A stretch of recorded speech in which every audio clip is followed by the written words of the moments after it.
Hello, BookTube, and welcome back to Shorty September, a BookTube event designed to throw a spotlight on the shorter books in our collections, or at your library, or at your bookstore.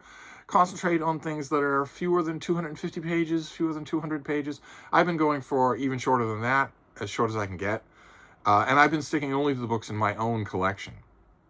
They make adding something really short like that, a reread, makes a wonderful addition to a nighttime full of reading. And I pick my nights reading during the day, especially late in the day. I line up my nights reading for those delicious hours when the whole world is quiet, when everyone's asleep. And last night's reading hours got away from me.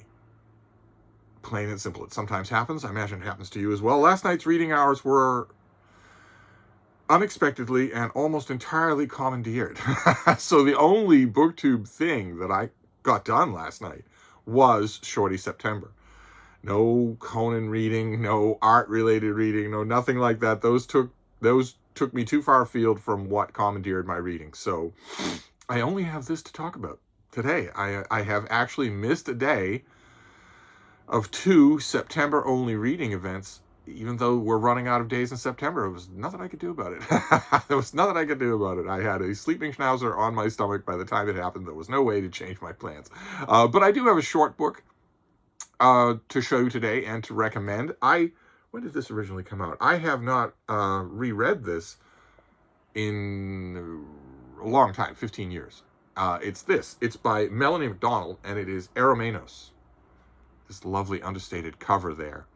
This is an indie-published historical novel about the Roman Emperor Hadrian and his favorite, a beautiful boy named Antinous. Hadrian was married, of course. He had a wife, and she had an official position in the imperial structure and whatnot. But Hadrian was in love with Antinous, and the question for historians and also for novelists, of course, this relationship was most famously written about by Margaret Yourcenar in the Memoirs of Hadrian. But the question for historians that is unanswerable is just what Antinous was. Was he trapped? I mean, if the emperor of Rome tells you, Rome, and keep in mind this is a Rome at the peak of its power, if the emperor tells you that he's besotted with you, well, you don't see home again. you don't say no. The memory in Rome didn't have to go too far back to remember. I mean, it had to go back a ways because Hadrian's predecessor was a wise and just man who also took teenage boys to his bed. But even so, it would have been easy to find Romans who remembered what it was like if you had a bad man on the throne and you said no to him. So Antinous did not say no. Of course, it meant everything. It meant the enrichment of everything: his home, his hometown, his people, and himself. But the question at the back of historians and novelists has been, what about him? What about him himself? Was he trapped in a nightmare and he knew he had no way out and he was just doing what he could? And the reason that historians ask that instead of just assuming that everything was mutual is that Antinous died abruptly and seems to have killed himself. So could he take no more? We don't know. It's a wide open area into which we can infer a lot. There's a lot of documentation here.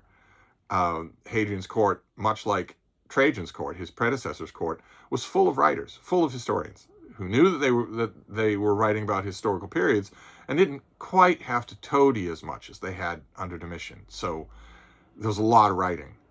But still plenty of room for interpretation, as you get in Memoirs of Hadrian. And here you get a different book. This is a very different book. Here, young Antinous is skeptical and is maybe a little bit, I don't know that unwilling would be the right word, but cynical, certainly. And then comes to feel something more. The big question, the anachronistic question, our question for the 21st century would be, did they love each other? And we don't like to think that that kind of a question is anachronistic, but in this case it would be.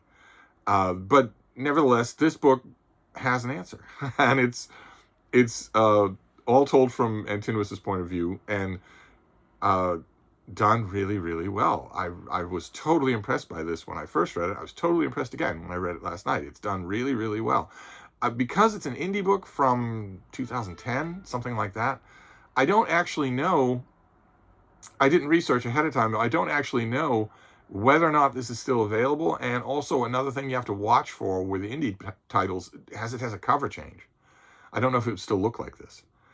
But I was mainly doing this Shorty September for myself. This time around, I was struck all again by the artistry involved here. This is all told from Antinous' point of view.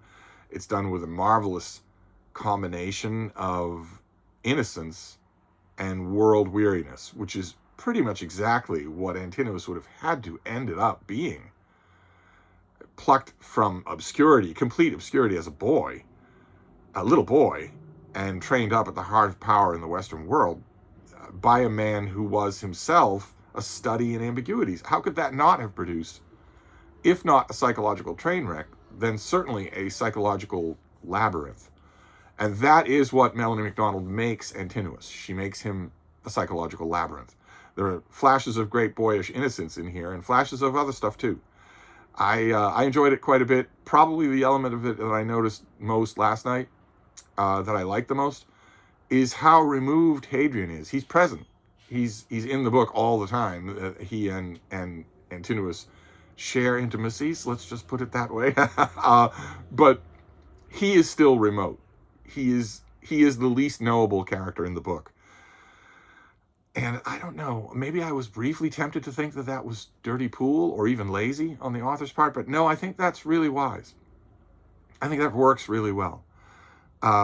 So that, unfortunately, I don't have a long entry for you, and I don't have other entries for you. That is my Shorty September for last night. Very glad I put it on the pile. I really needed a break by the time I got to it. Hoping to resume BookTube's other September events next time. But in the meantime, this is a strong recommend if it's still around and if you're interested in the subject. So I will wrap this up for now, and I will see you soon. Thank you, BookTube.